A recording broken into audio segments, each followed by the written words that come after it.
Assalamualaikum warahmatullahi wabarakatuh. Alhamdulillah Rabbil alamin. Pada kesempatan kali ini kita bisa bersilaturahmi kembali di channel GDA Official. Tetap semangat, tetap istiqomah, bebaskan keluarga kita dari doktrin sesat dan juga khurafat dari para Ba'al Yaman beserta para pembelanya dan juga para pengikutnya. Saudara-saudaraku yang ada di Nusantara, salam persaudaraan dari saya untuk saudaraku semuanya dari Sabang sampai Merauke. Semoga apapun yang kita inginkan dan kita cita-citakan dikabulkan oleh Allah Subhanahu wa taala. Amin ya Allah ya rabbal alamin. Saudara, di sini ada sebuah cuplikan video, tapi saya tidak akan menampilkan videonya, saudara. Di sini dari channel KB Nusantara ya, yang upload beliau adalah Gusmar. Beliau menjelaskan ternyata Rizik Syihab ini pengecut, saudara ya. Nah, kita lihat dulu ya. Ini dia. Nah, kan apa gue bilang? Pengecut Rizik ini usai tebar provokasi, tinggalkan Indonesia, lari dari tanggung jawab. Rizik Syihab terbang ke luar negeri usai tebar provokasi, ya, ini dari channel KB Nusantara ya, saudara ya. Rizik Syihab terbang ke luar negeri usai tebar provokasi Golok dan PKI. Jadi provokasinya itu suruh asa Golok dan menggembor-gemborkan isu PKI ya. Mau kemana? Rizik Syihab dikabarkan pergi meninggalkan Indonesia ke Arab Saudi usai menebar provokasi. Jadi pergi lagi ke Arab Saudi, katanya sih umroh, saudara ya. Jadi katanya Rizik Syihab ini umroh. Inilah yang sangat-sangat lucu gitu kalau kata saya. Sesosok yang katanya imam besar ya, selama acara Maulid dia dikasih panggung, dia dikasih mimbar, dia disuruh ceramah kesana kesini, ceramahnya isinya provokasi ya, mendoktrin umat Islam, mendoktrin sesat ya, menebar kebencian ya. Ceramah-ceramahnya kan seperti itu, mengajak kepada umat Islam untuk terpecah belah, mengadu domba umat Islam. Isi ceramahnya seperti itu. Itu. Ternyata setelah dia selesai ya dengan tugasnya memprovokasi umat, dia kabur. Ya. Saya katakan seperti itu adalah orang-orang yang pengecut. Catat itu ya omongan saya. Saya katakan Rizik Syihab pengecut. Itu. Kita ingatkan dulu orang yang bernama Rizik Syihab ini ya, kalau kita semua tahu, dia pernah melakukan chatting mesum dengan siapa? Dengan Firza Hussein ya. Setelah kasusnya diselidiki, tapi apa? Dia alasan melakukan pergi umroh, padahal kabur selama 3 tahun kayak pulang-pulang. Bahkan Bang Toyib pun kalah, tahu? Ya. Katanya umroh tapi kabur ke Arab Saudi. Sekarang setelah menebar provokasi, setelah menebar isu PKI, sekarang dia kabur lagi, saudara. Kacau nggak coba? Dia kabur, pergi dari tanggung jawab, alasan doang dia umroh. Dan sebenarnya pantas untuk digelari Al-Kaburiyah Rizik Syihab sebenarnya itu. Bukan Kiai Imad. Ini baru Al-Kaburi sejati itu ya. Kiai Imad itu bukan Al-Kaburi. Kiai Imad itu cuma tidak datang di acara ya debat. Berarti bukan berarti kabur. Kalau ini orang yang sudah ya melakukan provokasi di setiap acara Maulid, orang ini dikasih mimbar, dikasih panggung ya, dikasih ceramah, tapi isinya provokasi ya, menyebarkan isu-isu PKI, padahal gabrul semua isunya itu. Ujung-ujungnya apa? Dia lepas dari tanggung jawab setelah umat Islam panas, tahu? Ini kata saya, makanya saya bilang apa? Orang-orang seperti Rizik Syihab itu adalah orang-orang pemecah belah umat. Ya. Kalian aja yang gak terima dengan statement saya kalau saya ngomong sesuai fakta. Saya udah bilang berkali-kali. Jadi seperti itu. Rizik Syihab, Bahar Smith itu 2 orang ini, kalau kalian pengen tahu, inilah 2 orang yang memecah belah umat. Coba nanti di saat dia ke Arab Saudi, aman NKRI ini. Apalagi nggak kasih bahan, nggak ada rizik sihab, aman. Umat tidak terpecah belah, ya. Umat adem ayem, tanpa ada yang memprovokasi, ya, tanpa ada yang mendoktrin. Kalau kalian pengen tahu, tidak mudah terpecah belah umat yang ada di Indonesia ini, umat Islam khususnya. Itu ya. Ceramah ke sana sini, ya, mengalihkan isu polemik nasab, nyuruh ganyang fufu fafa katanya kan, terus nyuruh ngasah golok, nyuruh ngasah celurit kepada umat Islam, ya.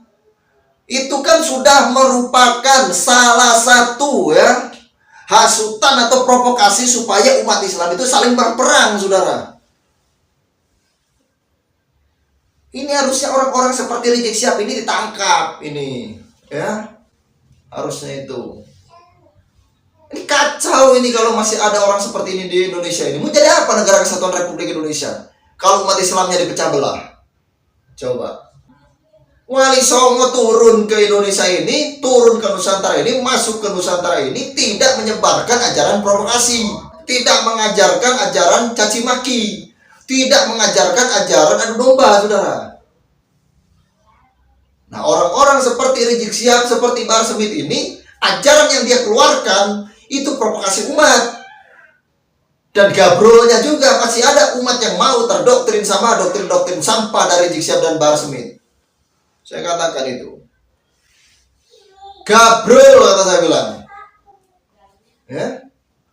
Emang seperti itu. Banyak sekali umat yang tidak terima dengan statement saya. Banyak sekali umat yang tidak terima dan pernyataan saya, tinggal dibantah. Ya. Daripada saya harus mengikuti doktrin gabrol kayak gini, doktrin sampah kayak gitu, coba. Kalau orang yang otaknya cerdas, kalau orang yang otaknya waras, kalau orang yang otaknya berpikir dan SDM-nya itu tinggi, tidak rendah, tidak di bawah rata-rata SDM-nya itu, tentu saja kita berpikirnya itu positif. Ngerti? Kita berpikirnya waras, kita berpikirnya positif. Oh, pantas gak orang seperti Rizik Syihab dan Bahar Smith itu diikuti?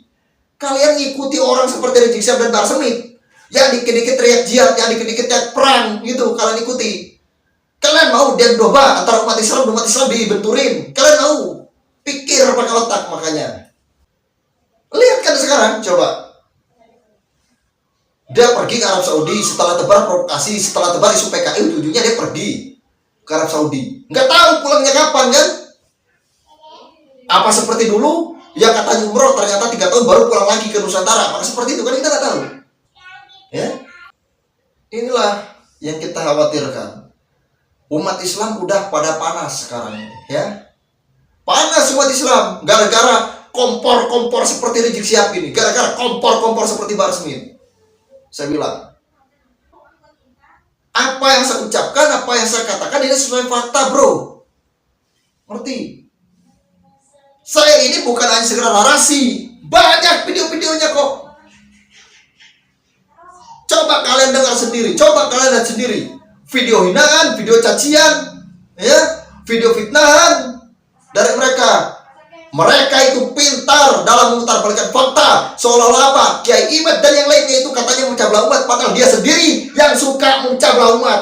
Kalau kalian pengen tahu, ngomong aja katanya Kiai Imad itu ulama sub, si Bahar itu ulama sub sebenarnya. Kalau kalian pengen tahu, kalian aja yang gabrol pola pikirnya, ya.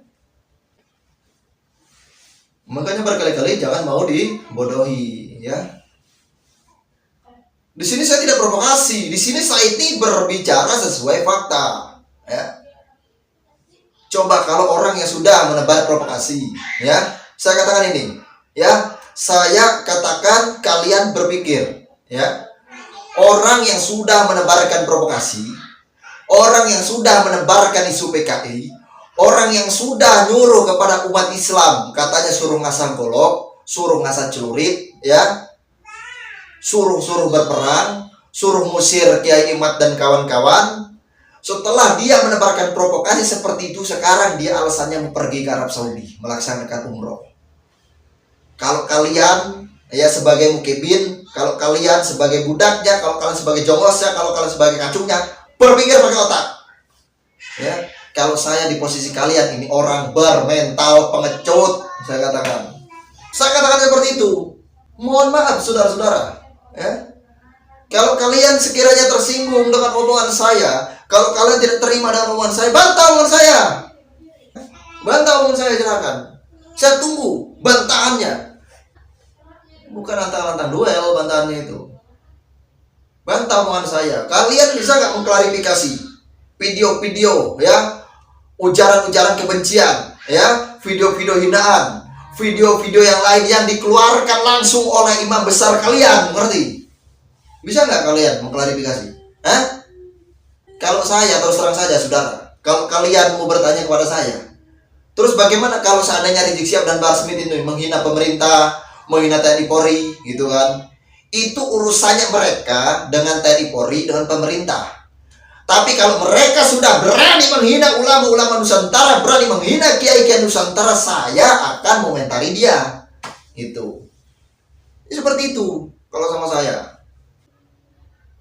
Saya berkali-kali menjelaskan, saudara, tidak akan capek saya menjelaskan. Ya? Emang seperti itu. Dia ini orangnya suka menebar provokasi. Dia itu orangnya suka mengadu domba umat. Dia itu suka memecah belah umat. Ujung-ujungnya apa? Setelah dia tebar provokasi, ditinggalkan juga Indonesia. Dia lari dari tanggung jawab. Benar. Ucapan dari Gus Semar tadi kan, nggak salah. Kalau seandainya Gus Semar mengatakan Rizik Syihab ini pengecut, ya emang pengecut. Ya mau tidak mau, suka tidak suka, seperti itu kenyataannya. Memang pengecut gitu. Ya, kalau orang pengecut tetap pengecut. Itu aja, saudara. Kayak gini kok masih banyak pengikutnya. Heran saya ini kadang, ya, sama orang-orang seperti itu.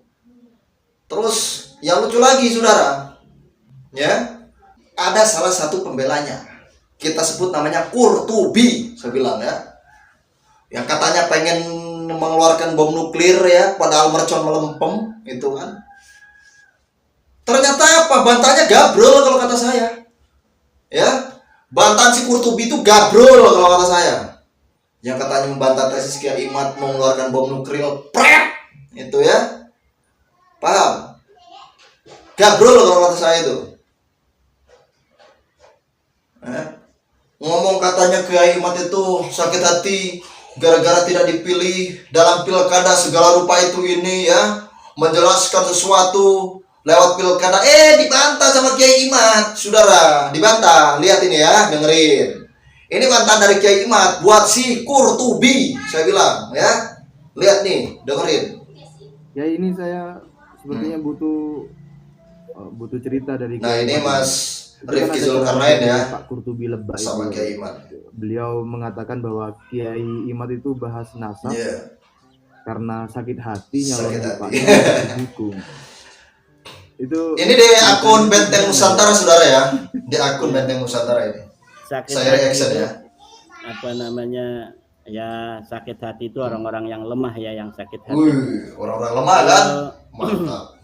Mengenai calon mencalon itu, Mas Rifki, keluarga saya ini ya selain dari keluarga pesantren santri, juga keluarga banyak politisi.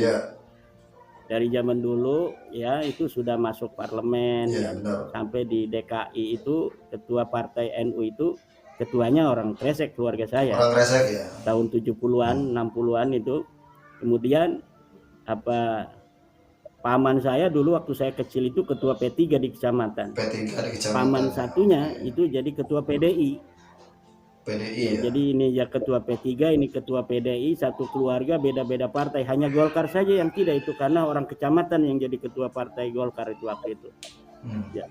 Jadi kalau calon mencalon itu sudah biasa. Bahkan tahun ini nih 2024 ini, Mas Rifki, keluarga saya Bani Usman itu 12 orang mencalonkan diri jadi caleg, 8 orangnya itu terpilih. 8 orang terpilih dengan partai yang berbeda-beda. Jadi hal-hal calon mencalon kemudian jadi tidak jadi itu sudah biasa. Mengenai benar saya dulu pernah mencalonkan, ya, tahun 2017 kalau tidak salah, memang waktu itu tidak ada calon yang berani melawan petahana. Dengar ya, dengar nih. Karena nggak ada yang berani. Petahana. Maka saya menampilkan diri untuk memberikan jawaban kepada masyarakat bahwa harus ada orang yang berani untuk demokrasi ini semakin sehat. Akhirnya saya mencalonkan diri, sudah daftar ke partai PKB, gitu, partai P3, partai Demokrat, gitu. Biasa kita sebagai santri yang juga memahami ilmu politik ya, karena saya juga pernah kuliah ilmu politik. Berarti sama ya. Kemudian kita Kiai Imat ini sama kayak saya ya, sama-sama jurusan politik mengadakan silaturahmi ke berbagai macam komunitas, ke tokoh-tokoh komunitas, ke kiai, ke para tokoh-tokoh masyarakat, termasuk kepada Pak Qurtubi itu, ya kan. Kemudian namanya orang yang mencalonkan diri ya memang harus sering soan-soan kepada para tokoh untuk mendapatkan dukungan politik kan.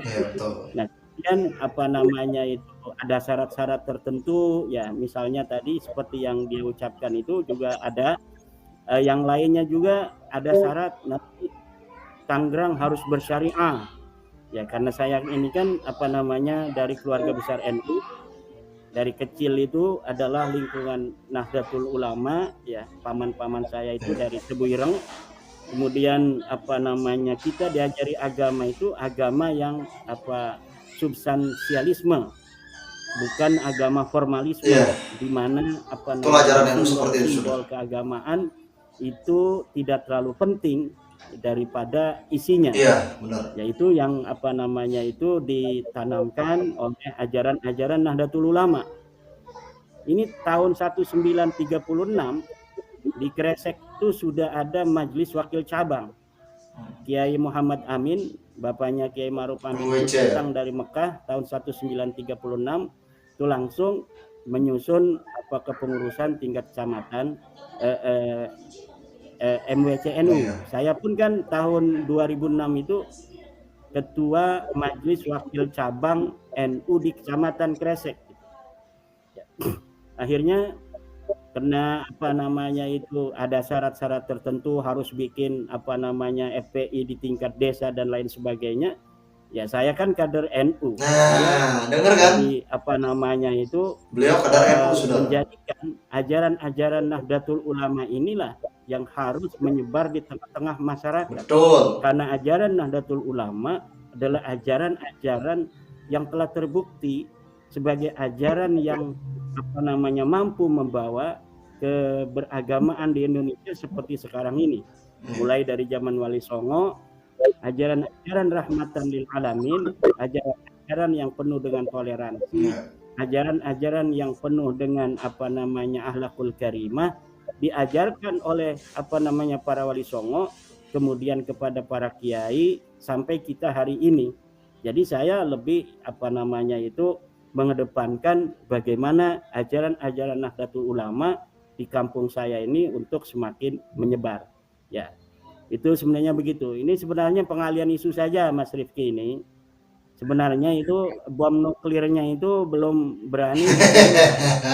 Karena itu beliau sudah mengarang bom nuklir tuh. Bom nuklirnya sudah jadi dibakar itu di pondoknya, tapi belum berani dikirimkan ke saya. Bom gabrol bukan bom nuklir. Atau kalau misalnya harus bayar ya kita bayar lah. Kalau misalnya kitabnya di COD ke sini kita bayarin gitu kan. Dulu ada seorang kiai dari Sukabumi yang membuat bantahan terhadap tesis saya, kemudian diantarkan ke pondok saya. Kemudian kitab itu berbahasa Arab oleh kiai dari Sukabumi, Syekh Abdullah Mukhtar. Dia orang asli sini, kemudian kakeknya pindah ke Sukabumi. Nah, kemudian kita balas dengan bahasa Arab pula. Dan beberapa orang yang membuat bantahan kepada saya juga saya balas. Beliau juga kalau beliau mengantarkan atau misalnya mengirimkan melalui kurirnya bahwa ini ada bantahan ini. Yang membantah daripada tesis saya, ini jawabannya. Nanti akan saya jawab dan saya akan kirimkan ke beliau gitu, Mas Rifki. Jadi nggak usah bikin narasi-narasi yang bermacam-macam. Bikin aja kitabnya, kalau sudah ada ya tolong dikirimkan agar kita bisa untuk menganalisa dari sisi apa ilmu nahunya, ilmu sorofnya, atau dari sisi apa yang paling penting itu adalah apakah apa yang apa namanya dia tulis itu nanti akan bisa menjawab daripada apa-apa yang kita pertanyakan selama ini. Satu, tentang apakah ada dalil bahwa Ahmad bin Isa pernah hijrah ke Hadramaut? Apakah ada dalil yang mengatakan Ubaid sebagai anaknya Ahmad? Apakah ada dalil yang menyatakan bahwa Ubaid ini punya anak namanya Jadid gitu kan? Nah, itu saja yang paling penting. Adapun secara epistemologis nanti, misalnya tentang apa-apa yang telah diangkat oleh para pembela Ba'alawi di Rabita itu seperti Suhra dan Istifadah, itu bisa juga kita masuk di dalam perdebatan itu, karena itu perdebatan ilmiah yang epistemologis, yang jawaban-jawabannya sudah ada di apa namanya kitab-kitab fikih para ulama. Kita tinggal membaca, kemudian kita bisa menganalisa dan menghipotesa, kemudian mengambil kesimpulan. Begitu Mas Rifki. Ya Imad, saya mau menanyakan sedikit lagi. Nanti jawabannya singkat aja, enggak apa-apa. Berarti dulu ketika Kiai Imad itu bersilaturahmi ke Pak Qurtubi Lebah itu ada persyaratan untuk harus bikin FPI sampai tingkat desa, begitu atau salah kesimpulan saya? Saya terlalu lama ya, jadi lupa secara detailnya. Yang saya ingat itu tentang Tangerang bersyariah, dan membikin FPI tingkat desa begitu. Betul, itu ada itu. Ada ya. Tapi Kiai Imad lebih memilih untuk nuansa kultural NU gitu ya. Ya, karena memang di sini nggak bakal laku kan, kalau daerah kita ini daerah yang sangat Nahdlatul Ulama sekali gitu. Nah, jadi itu ya, kita tadi sudah mendengarkan panjang lebar kan penjelasan dari beliau Kiai Imaduddin Usman Al-Bantani ya. Jadi seperti itu buat Pak Qurtubi ya. Qurtubi ini jangan mengalihkan isu. Udah kirimkan aja bom nuklirnya itu ke Kiai Imad. Katanya mau ngirimkan bom nuklir. Sampai sekarang bom nuklirnya nggak turun-turun ini. Itu kan. Malah mengalihkan isu tentang pilkada segala rupa. Hina-hina Kiai Imad katanya pegang nasab. Lah. Pola pikir semprul kata saya bilang ya. Kalau pola pikir semprul, pola pikir gabrul ya kayak gitu. Ya. Suka mengalihkan isu nasab, mengalihkan isu tentang polemik nasab kemana? Ke pilkada. Tujuannya apa? Menfitnah gitu ya. Emang kalau seandainya para Ba'alawi dan pembelanya itu pasti ujung-ujungnya ya, kalau nggak menfitnah ya memutarbalikkan fakta. Emang itulah kemampuan mereka sebenarnya itu. Mereka itu kalau nggak menghina, menfitnah, memutarbalikkan fakta, itulah kemampuan orang-orang Ba'alawi beserta pembelanya. Makanya saya di awal saya selalu membuat konten video itu pasti apa? Bebaskan keluarga kita dari doktrin sesat dan khurafat ya. Dari orang-orang Ba'alawi Yaman beserta para pembelanya dan juga para pengikutnya. Karena apa? Bukan hanya Ba'alawinya saja yang suka doktrin sesat, saudara.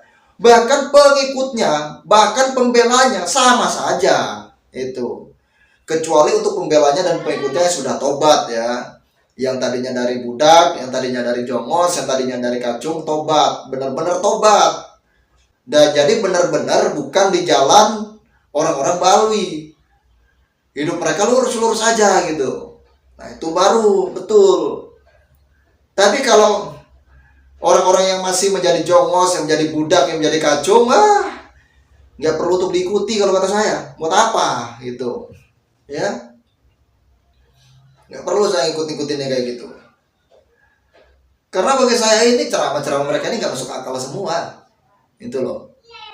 Nggak masuk akal. Doktrin-doktrin sampah mereka ini nggak masuk akal buat saya. Ya. Saya itu lebih adem mendengarkan ceramah dari kiai-kiai Nusantara. Lebih adem mendengarkan ceramah dari ulama-ulama Nusantara daripada harus mendengarkan ceramah-ceramah dari Ba'alawi Yaman ini. Kalau kalian tahu. Mendengarkan ceramah ulang-ulang Nusantara adem rasanya itu. Benar. Sejuk, tanpa provokasi, tanpa menghina, banyak bercandanya gitu kan. Ulang-ulang Nusantara itu. Tapi kalau sudah mendengar ceramah dari Mbak Yaman, isinya kurofat, isinya membanggakan luhurnya, jadi nggak ada faedahnya. Tidak ada ilmu yang bisa saya ambil di situ. Kalau kalian pengen tahu, nggak ada ilmu yang bisa saya ambil, dan tidak ada ilmu yang bisa saya petik ya untuk diri saya di sana. Tapi kalau seandainya udah ulama-ulama Nusantara atau kiai-kiai Nusantara yang berceramah itu ya, itu banyak sekali ilmu yang bisa saya ambil dan bisa saya petik untuk dijadikan suatu pelajaran buat saya. Jadi seperti itu saudara ya. Makanya saya kurang percaya gitu ya kalau ada doktrin-doktrin sampah ini, saya kurang percaya saya. Mungkin banyak orang-orang yang masih mendewa-dewakan mereka, banyak orang-orang yang masih memuja-muja mereka, banyak sampai sekarang ya. Ya kalau kata saya gimana respon saya biarkan saja, nafsi-nafsi saja. Kalau bagi saya, mereka mau membela Baalwi itu urusan mereka. Mereka mau jadi jongos Baalwi itu urusan mereka. Mereka mau jadi kacung Baalwi itu urusan mereka. Ya, mereka mau jadi budak Baalwi itu urusan mereka. Kita mencoba untuk menyadarkan mereka sudah, tapi kalau mereka tidak bisa sadar, ya itu urusan mereka. Tapi kita tidak akan capek ya. Kita tidak akan capek. Kita terus ya berjuang untuk mencoba untuk menyadarkan mereka itu dari doktrin-doktrin sampah kalau kata saya. Walaupun banyak orang-orang yang tidak terima saudara. Sampai mengatakan kemarin itu kan ada orang yang dari mana, siapa sih Ridwan itu ya, yang katanya dari Jakarta itu, yang katanya datangin duel ya ke saya itu kan, ternyata alamat bodong yang dikasihkan, nomor HP-nya juga bukan nomor HP dia, nomor HP-nya juga nomor HP bodong gitu ya, sosokan paling keras. Bahkan yang lucu lagi dari bahasanya itu apa, mengucapkan ya, Rizik Syihab itu katanya imam besar umat Islam. Inilah saya bilang apa, kebodohan mereka sendiri ya. Kebodohan golongan mereka itu seperti itu. Rizik Syihab itu bukan imam besar umat Islam. Rizik Syihab itu imam besarnya FPI. Kalau imam besarnya umat Islam itu baginda Nabi Muhammad SAW, saudara. Nah, makanya pintar dikit lah kau ini jadi orang, ya. Seperti itu. Kalau orang mudah dibodohi ya seperti itu. Jadi kayak gini saudara. Saya itu orangnya kayak gini ya. Saya jelaskan. Saya itu orangnya paling tidak mau namanya ngelayani orang-orang yang datang-datang duel itu ya.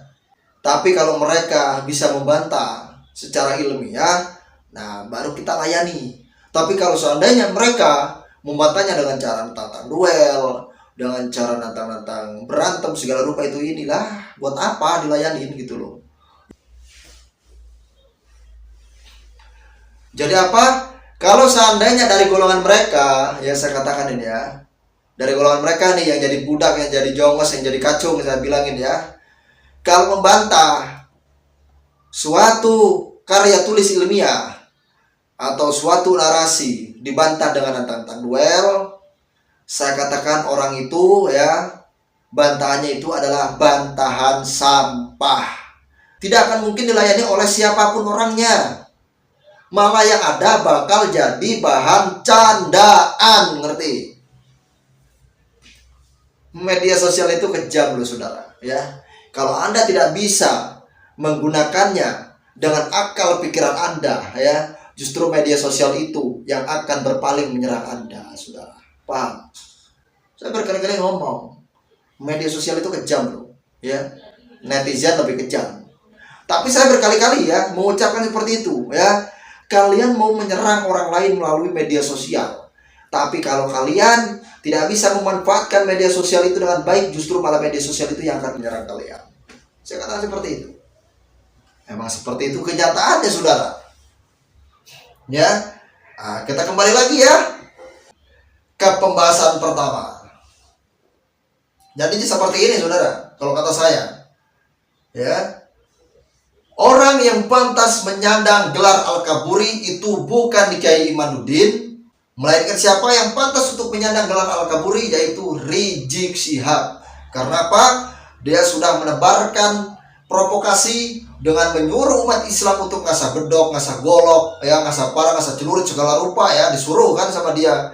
Nah, sedangkan dia, ya setelah umat Islam ini panas, dia ingin membentur-benturkan umat Islam, dia lari dari tanggung jawab, kabur kemana? Ke Arab Saudi dengan alasan umroh, ya. Itu satu.